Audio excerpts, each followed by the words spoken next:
é uma ferramenta importante que as mulheres vão ter. O discurso de ódio que hoje se dissemina nas redes sociais, através do que a gente chama da machosfera, do movimento Red Pill, é o que mata as mulheres. A Folha de São Paulo publicou a Bruna Fante, a repórter, mostrando um desses estupradores, que é o Vitor Hugo Simonin, 19 anos, que quando ele se entrega, ele se entrega e na camiseta dele tem os dizeres regret nothing, que é não se arrependa de nada.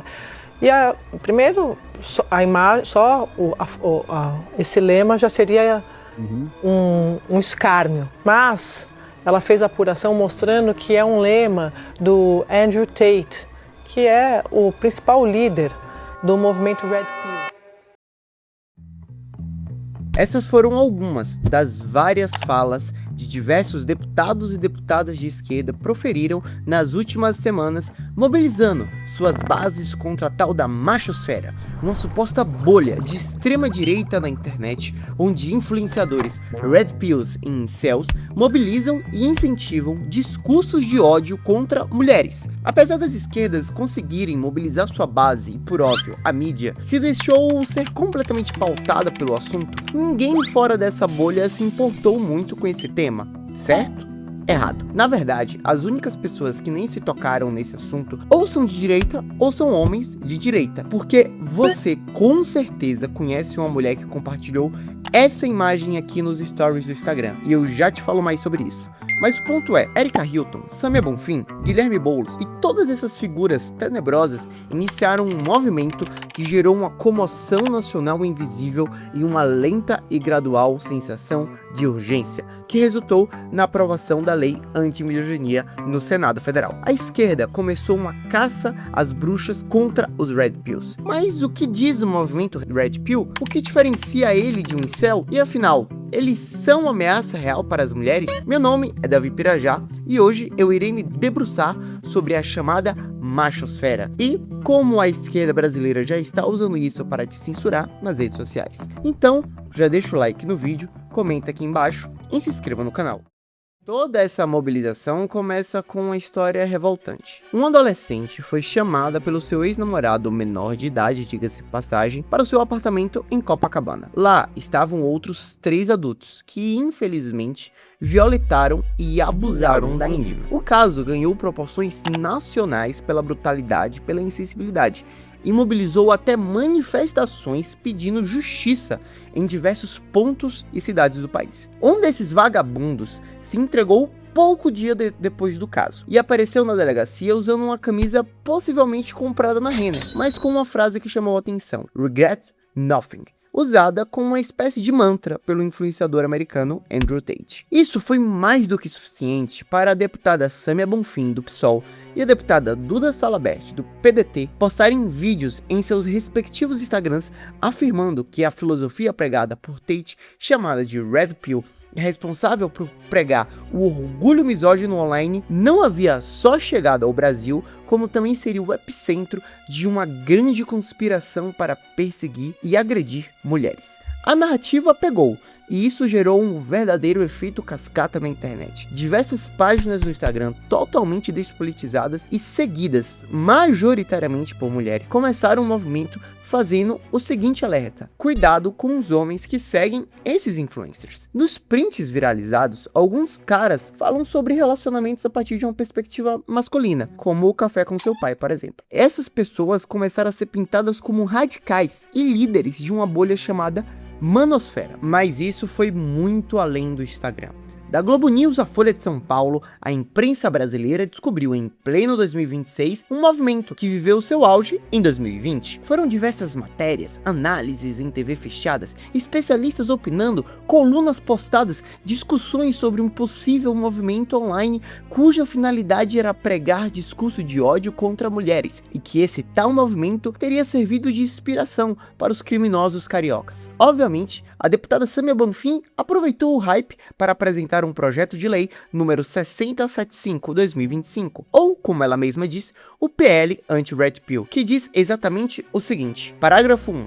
Promover, incitar, difundir ou divulgar, inclusive mediante compartilhamento, republicação ou encaminhamento conteúdo misógino entendido como aqueles que propagam ódios ou aversão a mulheres, pena reclusão de 2 a 5 anos e multa. Parágrafo 2. A pena é aumentada de metade até 2/3 se, primeiro, o crime é cometido por meio de rede mundial de computadores, redes sociais, aplicativos de mensagem ou serviços de vídeo com potencial de ampla difusão, ou conteúdo se for dirigido contra mulheres em razão de sua atuação política ou pública. Este é apenas um dos mais de 30 projetos protocolados na Câmara Federal que tentam, de alguma maneira, criminalizar ou até mesmo proibir o tal do movimento Red Pill. Mas afinal, o que pensa, o que diz, o que é o movimento Red Pill? Como eu disse, o movimento Red Pill viveu seu auge no início da década. O homem brasileiro ficou deslumbrado com o estilo de vida e a pseudo-filosofia de Andrew Tate, regada a luxo, prostitutas e exercício de musculação. Porém, usar o Tate para explicar toda uma corrente comportamental não é exatamente honesto, uma vez que eu mesmo acho o Tate um verdadeiro imbecil. Então, o que pensa um Red Pill? Diferentes livros e textos eu poderia usar como referência fundadora desse movimento, mas o trecho mais exato é esse aqui. Um dos nossos erros fundamentais consiste em não aceitarmos a natureza fria, egoísta e indiferente das mulheres em relação a nós. Insistimos em não aceitar a realidade e em aumentar a esperança absurda de que elas possam oferecer seu amor àqueles que o solicitam. Contrariando toda evidência, negamos de forma veemente para nós mesmos o fato incontestável de que o amor feminino é oferecido somente para aqueles que não querem ou enquanto não o quisermos. Esta recusa em nos rendermos à realidade é a causa do nosso tormento. Esse é um trecho de um livro chamado O Profano Feminino, de Neisseran Alita, um pseudônimo brasileiro que se debruça entre o que ele descreve como os dois lados da psique feminina, a idealização do sagrado, ou seja, a parte amorosa e acolhedora da mulher, tudo que compõe um instinto natural de proteção, basicamente o seu lado de mãe. Do outro lado, temos o lado profano, onde a mulher busca receber o máximo possível de amor, atenção, recursos, proteção e dedicação do homem, retribuindo o mínimo necessário e possível. E é aqui que mora o X da questão. Como os desejos necessitados pelo profano feminino são recursos escassos, logo, o ciclo social das pessoas passa a se comportar como um mercado com lógica puramente capitalista, onde os homens com maior capacidade de prover esses recursos sempre estarão no alto de uma espécie de cadeia alimentar sexual. Dentro da lógica Red Pill, antigamente, o patriarcado garantia que todo homem, independentemente da genética, tivesse direito a uma mulher por mérito próprio, seja sua moral, sua virilidade ou qualquer traço bondoso de sua personalidade. Hoje, já não é mais assim. Mulheres vivem à risca o seu lado profano graças às revoluções sexuais dos anos 40 e 60, e por isso praticam hipergamia livre, que desagam em um esquema de 80 por 20. 20% dos homens mais atraentes ficam com 80% das mulheres sexualmente ativas. No fundo, o homem Red Pill acredita que o homem perdeu o controle sobre o sexo graças à revolução sexual acontecida nos séculos passados. Em 2016, pouco antes da tese Red Pill estourar na internet, um jornalista do jornal inglês The Guardian adentrou o subreddit The Red Pill, um dos pilares centrais da manosfera, com 141 mil membros. Já no início da matéria, ele dá a entender que estava pronto para retratar exatamente o mesmo prognóstico feito pela imprensa e pela esquerda brasileira em 2026 aqui no Brasil, de homens conspirando contra grandes líderes e figuras femininas. Logo nos primeiros parágrafos do texto, ele admite que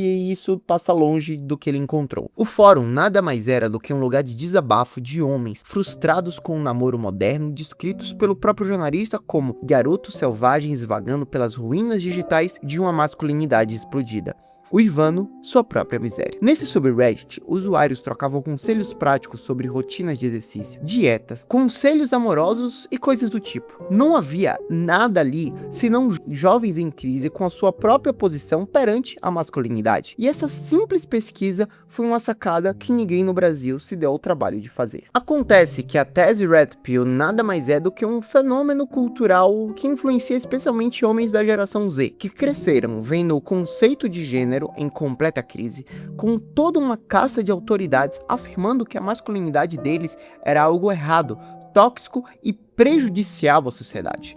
Tudo isso enquanto esse menino se via humilhado na aula de educação física por ser muito gordo, não conseguia sair com as meninas da sua sala por ser muito feio e passou seus primeiros anos da adolescência acreditando ser um verdadeiro fudido e ter uma natureza completamente errada. Paradoxalmente, grande parte dos principais influenciadores Red Pill são homens millennials que passaram por algum trauma de separação, rejeição ou divórcio. Junte a transferência intergeracional desses traumas a uma sensação generalizada de pertencimento entre jovens rejeitados e temos uma raiva coletiva sobre a distribuição moderna de sexo. Tá, nessa parte do vídeo você deve estar se perguntando, Davi, mas cadê as ameaças contra as mulheres? Bom, essa é a parte que eu te mostro que você foi enganado. Acontece que a tal da machosfera não representa ameaça a algumas mulheres. Pelo contrário, representa uma série de homens jovens, confusos e com medo,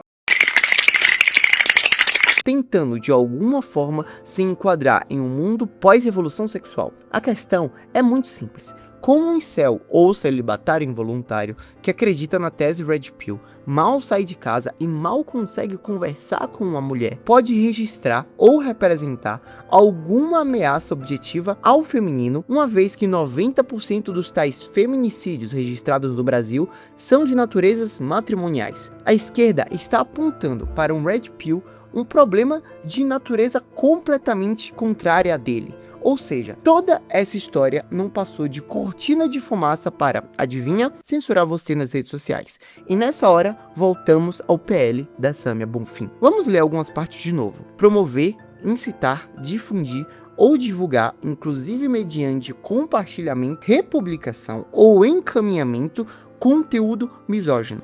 Ok. O que é conteúdo misógino? Objetivamente falando, o que se enquadraria em conteúdo misógino? E qualquer pessoa que encaminhasse isso, inclusive de forma negativa, poderia se enquadrar nessa lei? Ok. O crime é cometido por meio da rede mundial de computadores, redes sociais, aplicativos de mensagem ou serviços de vídeo com potencial de ampla difusão. Tá. Qualquer pessoa que compartilhar qualquer coisa em qualquer rede social pode se enquadrar nisso. Isso aqui é tão amplo que, sinceramente, não serve de absolutamente nada. E para completar, o conteúdo que for dirigido contra mulheres em razão da sua atuação pública ou política. Bom, essa é a parte do projeto usada para blindar e vitimizar políticas de esquerda. Bom, a deputada Samia Bonfim e a deputada Erika Hilton estão basicamente usando uma tragédia para passar um projeto de lei que prende qualquer pessoa que faça qualquer crítica a qualquer política feminina por qualquer coisa. O que realmente deveria estar sendo discutido acerca da comunidade Red Pill não é como censurá-los, ou como evitá-los, ou como castrá-los. A mídia e a esquerda não se deram ao trabalho de entender o que é do que eles estavam falando, e apenas escolheram a masculinidade tóxica e a radicalização online como inimigo genérico, coisas que eles fazem desde, sei lá, sempre. O que não deixa de ser curioso, pelo fato de que uma pesquisa no Reino Unido, veja só, indicar que a maioria dos incels são de centro-esquerda e que 30% tem traços de autismo. Essa narrativa apenas alimenta uma série de jovens perdidos e inseguros acerca de si mesmos, enquanto o que realmente deveria estar sendo discutido é o que fazer com essas pessoas ressentidas e o que o crescimento rápido dessa identidade compartilhada quer dizer, uma vez que, de acordo com o índice tanto brasileiros quanto americanos, a geração Z está saindo cada vez menos, grande parte dos homens de até 27 anos ainda são virgens e a grande maioria deles não se vê se casando em nenhum momento da vida. Basicamente, existe um rasgo imenso no tecido social ocidental. Algo objetivamente está errado. Mas como no Brasil nada é sério, nada é discutido de maneira séria, o resultado de todo esse alvoroço foi uma lei bizarra aprovada no Senado que pode prender homem e até mesmo mulheres pelos motivos mais banais e inimagináveis possíveis. E outra lei que basicamente censura as redes sociais, prometendo combater um movimento que nem líder tem. Enquanto isso, leis sérias que realmente vão proteger as mulheres, como o projeto de lei já aprovado do deputado Kim Kataguiri para aumentar a pena para estuprador, tem voto contrário da esquerda, inclusive dessas figuras toscas frequentemente citados aqui nesse vídeo. Se você gostou desse vídeo, like, compartilhe e se inscreva no canal. Até mais!